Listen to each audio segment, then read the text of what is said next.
Hello guys. So நம்ம அன்றைக்கி வந்து எதில் ட்ராப் பண்ணோம் அப்படின்றது வந்து உங்களுக்கு தெரியும்னு நினைக்கிறேன். ஸோ தெரியாமல் இருந்துச்சு அப்படின்னா அதுக்குள்ள வீடியோக்குள்ள லிங்க் எல்லாமே வந்து டிஸ்கிரிப்ஷனில் கொடுக்குறேன். ஸோ அதை பார்த்துட்டு இதை பாருங்கள். அப்போ தான் உங்களுக்கு இது வந்து தொடர்ந்து வந்து உங்களுக்கு புரிய ஆரம்பிக்கும். ஸோ இப்போ நம்ம என்ன கதையை பார்க்க போகிறோம் அப்படின்னா, அவங்க ரெண்டு பேருமே வந்து போலீஸ் ஆஃபீஸர் சொன்ன அந்த விட்னஸ் யார் அப்படின்றத வந்து பார்க்குறதுக்காக அவங்க போகிறாங்க. ரெண்டு பேருமே போகிறாங்க. அது எங்கே போகிறாங்க, என்ன பண்ணுறாங்க அப்படின்ற எல்லாத்தையுமே இந்த ஷேடோ பார்ட் 4ல பார்க்கலாம்.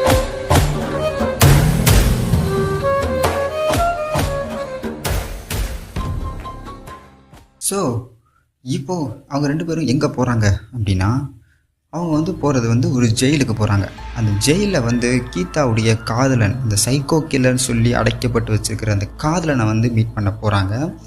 ஸோ போலீஸ் ஆஃபீஸர் வந்து அவனை பார்த்து, அந்த காதலன் கீதாவுடைய காதலனை பார்த்து, என்னால் இதுக்கு மேலே உண்மையை மறைக்க முடியல, நான் பிரசாந்த்கிட்ட எல்லா உண்மையும் சொல்லிட்டேன். ஸோ நீயும் சொல்கிறது தான் இந்த டைமில் கரெக்டான நேரம் அப்படின்னு சொல்லி அவங்க ரெண்டு பேரும் ஒரு ரூம்குள்ளே போகிறாங்க.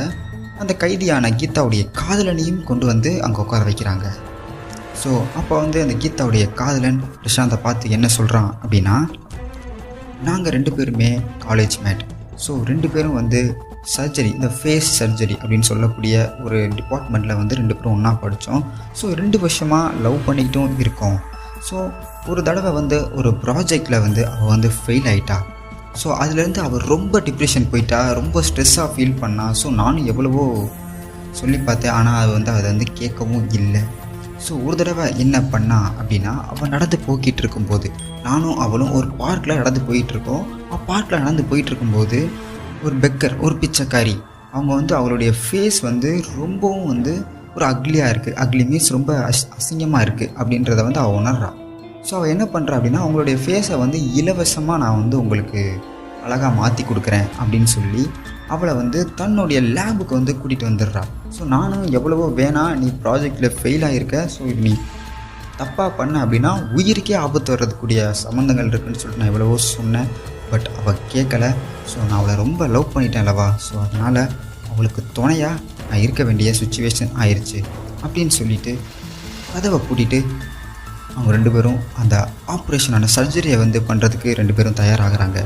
ஸோ இந்த ஆப்ரேஷனில் அவள் வந்து தவறான முறையில் ஆப்ரேஷன் பண்ணிடுறா. ஸோ அப்போ என்ன ஆகுறாங்க அப்படின்னா, அந்த பிச்சைக்காரியானவ இறந்து போயிடுறா. ஆனால் அந்த பிச்சைக்காரி இறந்து போன ஃபீலிங்கை விட தன்னுடைய ஆப்ரேஷன் வந்து ஃபெயிலாக போயிடுச்சு அப்படின்னு சொல்லி கீதா ஆனவ ஒரு பைத்தியம் பிடிச்ச மாதிரி அந்த ரூமுக்குள்ள வந்து கத்திக்கிட்டு இருக்கா. ஸோ அப்போது இவனுக்கு தெரிய வருது, இவ மனநோயால் பாதிக்கப்பட்டிருக்கா அப்படின்னு. ஸோ தான் ஆசைப்பட்டதை அடைய முடியலை அப்படின்னும் போது அந்த ஒரு விஷயத்துலேயே ஆர்வமாகி ஈடுபாடாகி இப்போது ஒரு சைக்கோ கில்லராக உருவெடுத்திருக்கா அப்படின்றது அந்த கீதாவுடைய காதலனுக்கு தெரிய வருது. ஸோ 2-3 வாட்டி சொல்லி பார்த்தோம், அவள் கேட்கவே இல்லை. ஸோ தன்னுடைய காதலிக்கு ஏதாவது ப்ராப்ளம் வந்துடக்கூடாது அப்படின்றதுக்காக கூடவே இருந்து அவளுக்கு உதவிகள் செஞ்சுக்கிட்டு இருந்திருக்கான். ஸோ என்ன ஆச்சு அப்படின்னா, அந்த மேக்கப் கிட் ஷாப்புக்கு போகிறவங்க எல்லாருமே வந்து தன்னுடைய ஃபேஸை வந்து அழகாக காட்டணும் அப்படின்றதுக்காக தான் வந்து அந்த மேக்கப் கிட் ஷாப்புக்கு வந்து போவாங்க அப்படின்றது எல்லாத்தையுமே வந்து இவள் கண்டுபிடிக்கிறா. ஸோ கண்டுபிடிச்சிட்டு இந்த ஊர்லேயே வந்து பெரிய மேக்கப் கிட் ஷாப் எங்கே இருக்குது அப்படின்றது எல்லாத்தையுமே வந்து அவள் தேடுறா.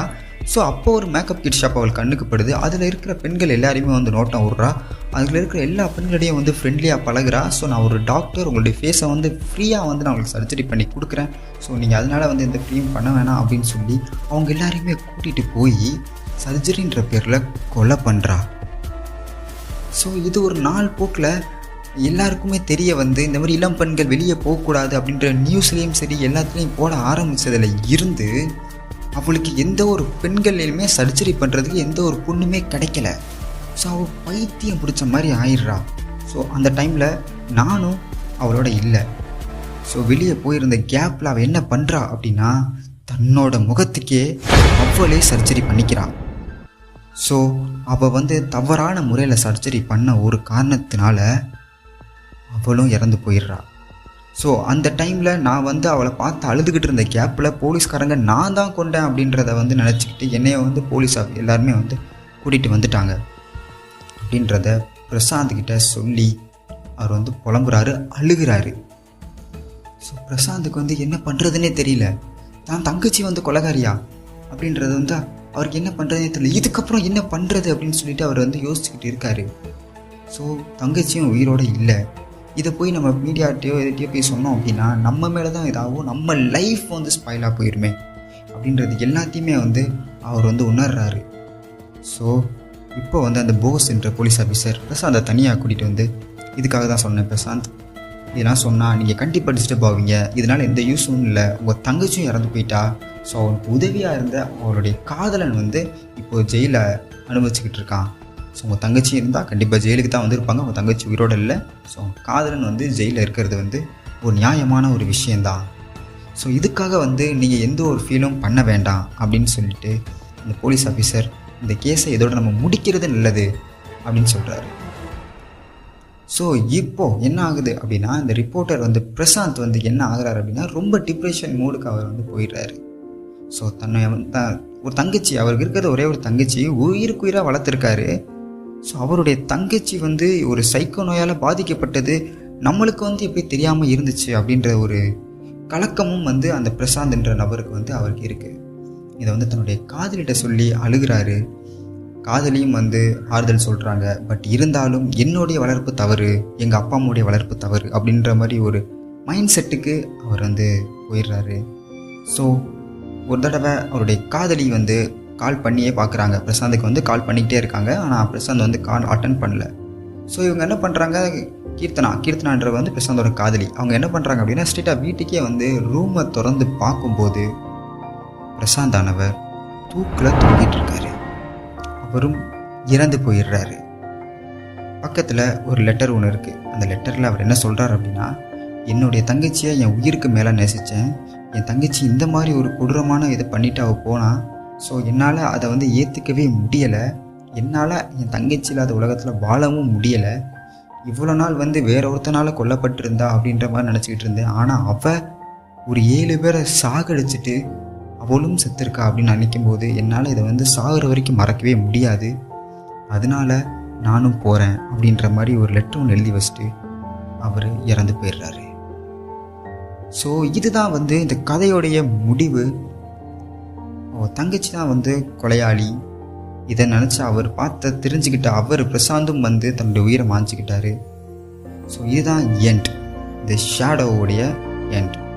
ஷேடோவுக்கு மீனிங் என்னன்றது உங்களுக்கு தெரிய வந்திருக்கும். தன் நிழல் போல இருந்த தங்கச்சி வந்து தவறுகள் பண்ணியிருக்கா. ஸோ தன்னுடைய நிழலாக இருந்த தங்கச்சி வந்து தவறுகள் பண்ணியிருக்கா. அந்த நிழலை கண்டுபிடிக்கிறது தான் இந்த கேஸோடைய வேலைகள். ஸோ இந்த கதை உங்களுக்கு பிடிச்சிருக்கும் அப்படின்றத நம்புகிறேன். ஸோ இந்த மாதிரி கதைகள் வந்து உங்களுக்கு நீங்கள் பார்க்கணும் கேட்கணும் அப்படின்னு நினச்சிங்க அப்படின்னா நம்மளுடைய சேனலையும் சப்ஸ்கிரைப் பண்ணிக்கோங்க. நம்மளோட இன்ஸ்டாகிராம் ஐடியும் ஃபாலோ பண்ணிக்கிறோங்க. இன்ஸ்டாகிராம் ஐடியை வந்து கீழே டிஸ்கிரிப்ஷன் லிங்காக கொடுத்துருக்கேன். ஸோ அதையும் ஃபாலோ பண்ணிக்கோங்க. ஸோ அடுத்த வீடியோவில் பார்க்கும் வரை தேங்க்யூ.